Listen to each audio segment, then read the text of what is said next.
stun lock him. Right here, you'll see that my damage is 181 to 197 unarmed. And what it's doing right here is it's taking I already did the multiplier on the unarmed combat portion, which was 80 to 160. And then you just add the flat damage you get from strength is also times by 5.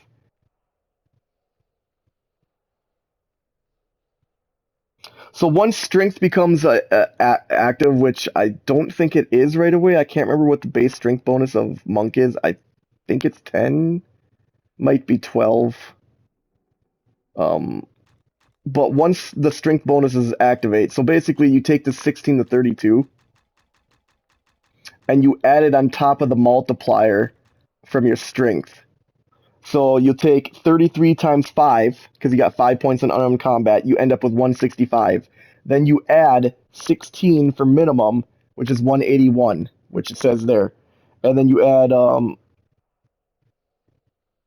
32 to the maximum, which is 197, which it says right there. 181 to 197. So that's how the damage for unarmed monks works. You take your strength score, the damage rating in the strength score, parentheses there, you times it by 5, and the monk gets an extra 100% damage increase to their damage because they're not using weapons. If you equip a weapon with a monk, then their damage rating is dependent on the quality of the weapon. So if you're using a flawless weapon, it's a times 4 multiplier on top from your strength, so that 33 times 4 would be 132 flat damage, minimum and maximum.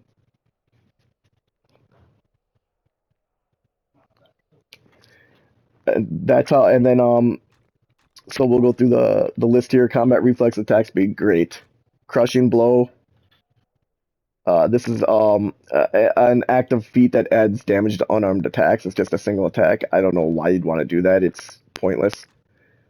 Death blow does get increased by your multiplier, so that times 10 actually becomes 50 because I have a times 5 multiplier in unarmed combat.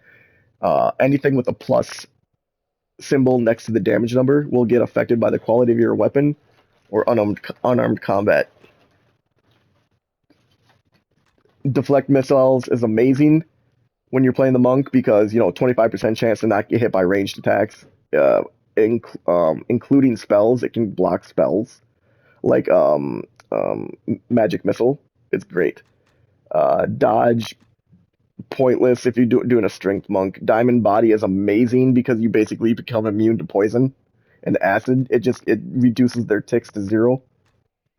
Evasion is also amazing. It makes you it reduces a lot of magical damage in this game. It doesn't reduce like fire and acid and cold and shock and stuff like that. But what it does is it takes certain bosses or enemies, well, like magic missiles or certain stronger elemental effects that characters can't actually use.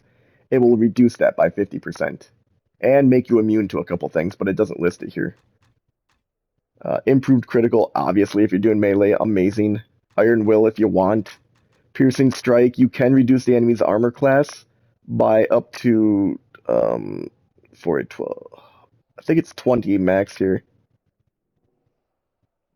Might be 24. No, I think it's minus 20 armor class. But it's just what's it? It goes up by 4. Oh yeah, 1620. Yeah.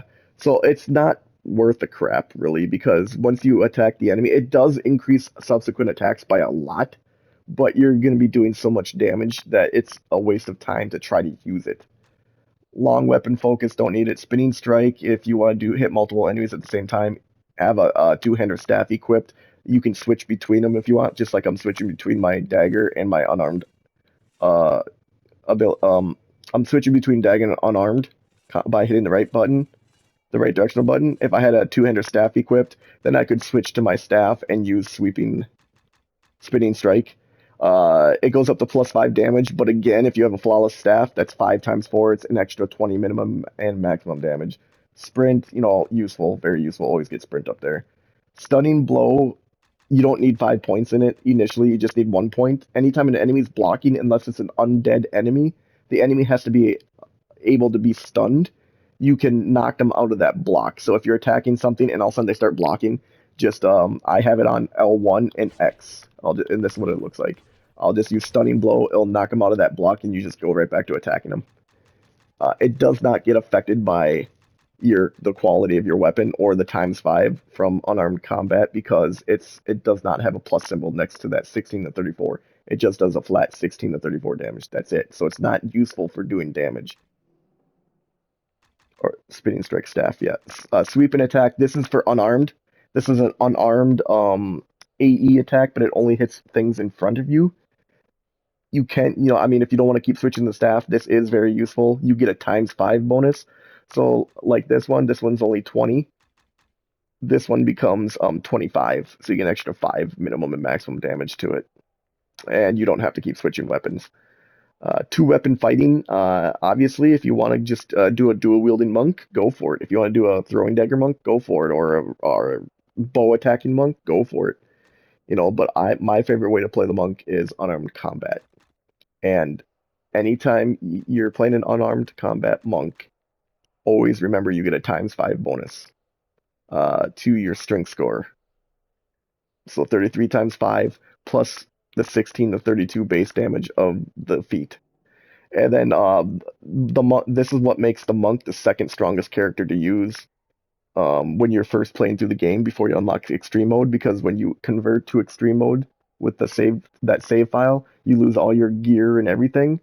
And the monk doesn't need weapons to do this massive amount of damage. You'll still be doing this high amount of damage with no weapons, and you start with no weapons. Well, you start with a basic shoddy, crappy weapon or something.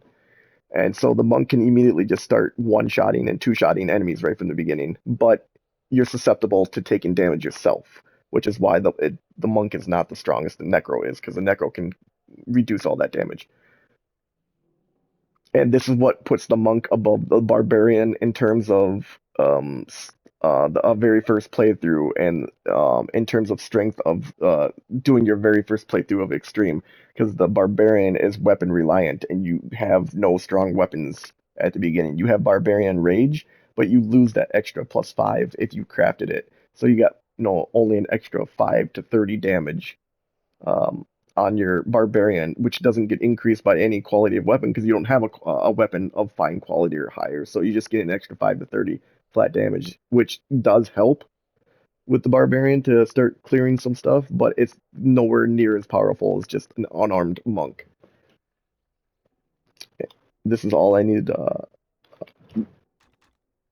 This is everything about the monk, the Act 3 class quest feats. I'll let you guys explore what unlocks there. And I hope if you have any questions, just let me know.